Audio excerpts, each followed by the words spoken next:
ते चिखलमय झालेलं शाळेचं मैदान, तो कोसळणारा पाऊस ते चिखलमय झालेलं शाळेचं मैदान आणि निरागस मनानं सायकलवर तास तास चक्रा मारणारे आम्ही.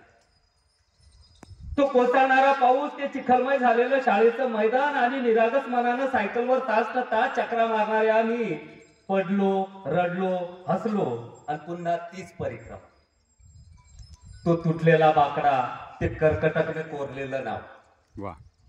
तो तुटलेला बाकडा ते कर्कटकने कोरलेलं नाव. दप्तरात लपवलेल्या चिंचा, बोरे, आवळे.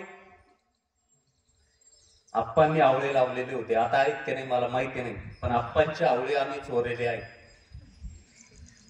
तो तुटलेला बाकडा ते कर्कटकने कोरलेलं नाव. दप्तरात लपवलेल्या चिंचा, बोरे, आवळे, सागरगोटे कित्येक वेळा चोरले, खेळताना हरले, गुरुजींनी मारले, पण पुन्हा तोच किस्सा. किती किती उन्हाळपणा, किती किती उन्हाळपणा. सायकल पंक्चर करून शाळेला दांडी मारणे. किती किती उन्हाळपणा. सायकल पंक्चर करून शाळेला दांडी मारणे, समोरच्याला चिमटा घेणे, गणिताच्या तासाला पाठीमागे बसणे आणि हिंदीचा तास आला की पुन्हा पुढे येणे.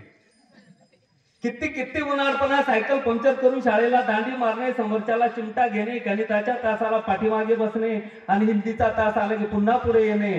किती किती आनंद. ना दडपण ना जबाबदारी, ना दडपण ना जबाबदारी. वयानुसार सारच जमा झाल्यावर बहुतेक जीवन त्या वळणावर पुन्हा नेणार नाही.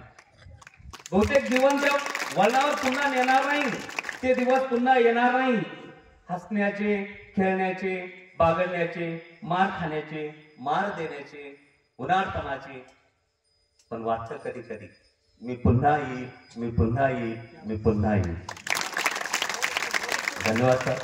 ही छोटीशी एक छोटी कविता आहे.